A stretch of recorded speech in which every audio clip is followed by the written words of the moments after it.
Mesdames, Messieurs, je vais vous parler aujourd'hui d'un cadavre. Pour être plus précis, je vais en déterrer un, sur lequel Orange Côte d'Ivoire a tellement fait l'impasse qu'elle a même dû oublier qu'un de ses employés a trouvé la mort dans ses locaux, dans des conditions pour le moins mystérieuses qui n'ont jamais été élucidées. Depuis quelques mois, j'ai reçu plusieurs signalements des agents d'Orange Côte d'Ivoire inquiets d'une mort suspecte dans un des locaux de la multinationale française. C'est un des centres stratégiques d'Orange où sont traitées et stockées des données sensibles. Dans ce bâtiment visiblement anodin que nous avons pu filmer avec un drone, mais en réalité l'un des plus sécurisés d'Orange, bardé de caméras, travaille la crème de la crème des informaticiens de l'entreprise de téléphonie. C'est donc sur ce site que le 25 juin 2020 au matin, Godot Léopold Max, expert en sécurité informatique, est retrouvé gisant dans son sang, mort, dans son propre bureau. La veille, il avait quitté son épouse et leurs 3 enfants pour aller au travail, sans le moindre mal de tête. Depuis plusieurs semaines, j'ai tenté en vain de demander à la veuve de Godot Léopold Max de nous accorder un entretien, mais elle a toujours refusé. Elle vit à la peur, il faut le dire, et elle craint en effet que ceux qu'elle soupçonne d'avoir assassiné son époux ne s'en prennent à elle en pensant que l'informaticien lui aurait révélé des choses. Mais finalement, elle a accepté de nous parler aujourd'hui. Et donc, c'est chez elle que nous allons nous entretenir avec elle.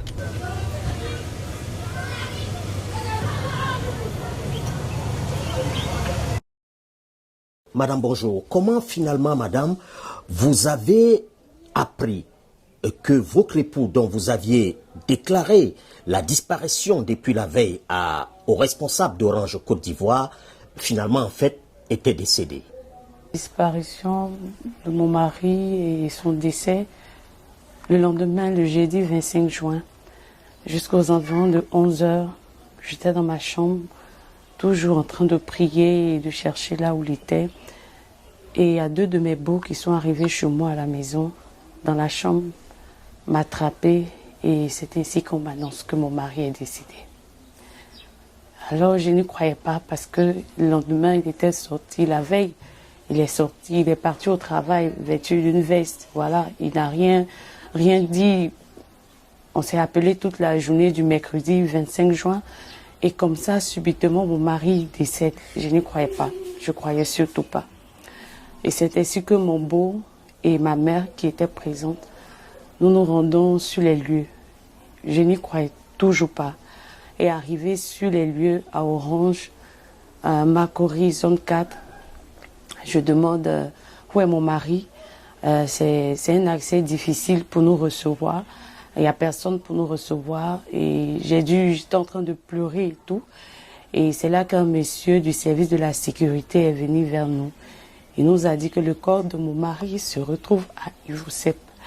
Alors comment quelqu'un qui a quitté sa maison, parti au travail, et qu'on cherche depuis le 24, parce que mon mari m'appelait à 17h, 18h, se retrouve à la mort. Que s'est-il passé? Jusqu'à présent, rien. Au moment où j'annonce donc publiquement mon investigation sur cette bien triste affaire, je voudrais d'abord noter le mépris d'Orange Côte d'Ivoire qui engage toute sa responsabilité dans la mort de Godot Léopold Max.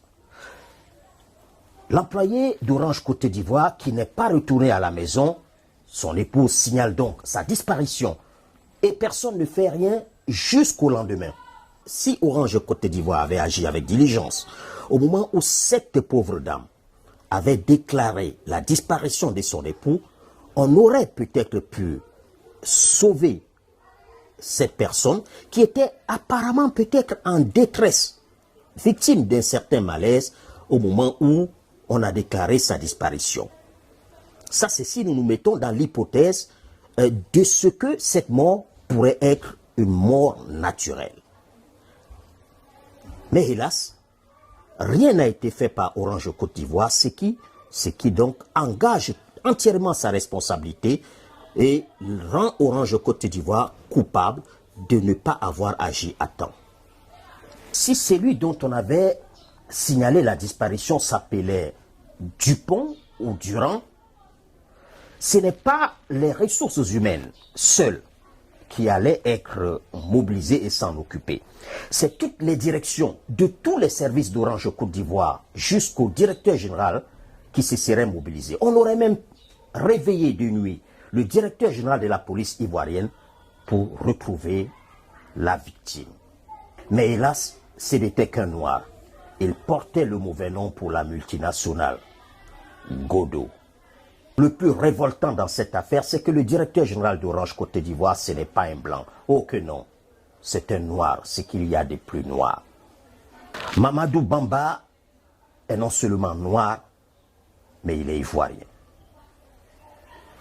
Le directeur général d'Orange Côte d'Ivoire déclarait lors d'une cérémonie, et c'est une citation, que le capital humain est le fondement de la réussite d'Orange Côte d'Ivoire, dont les performances réalisées sont le fruit de la qualité et de l'engagement des femmes et des hommes qui y travaillent. Fin de citation.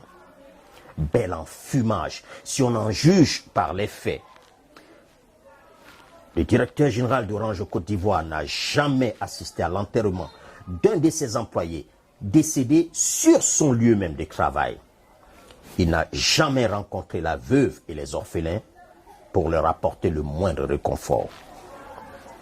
Orange Côte d'Ivoire poussera le cynisme jusqu'à écrire à la Caisse nationale de prévoyance sociale pour demander que le décès de M.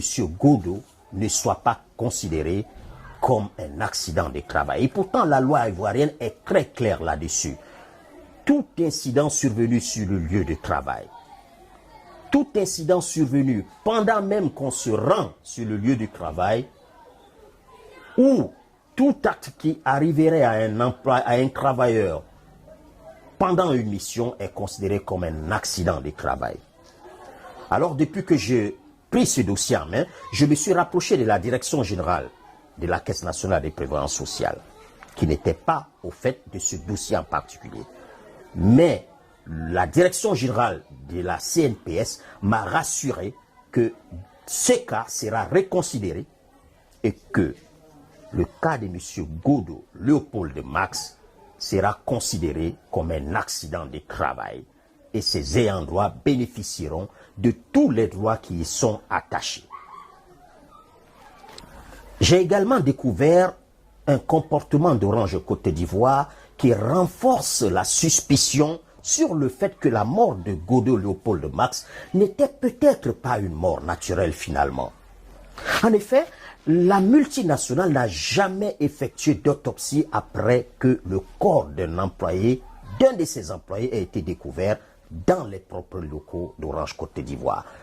Incompréhensible, n'importe quelle petite entreprise aurait quand même été curieux de savoir de quoi est décédé son employé sur le lieu de service, mais visiblement pas Orange Côte d'Ivoire. Alors de deux choses l'une.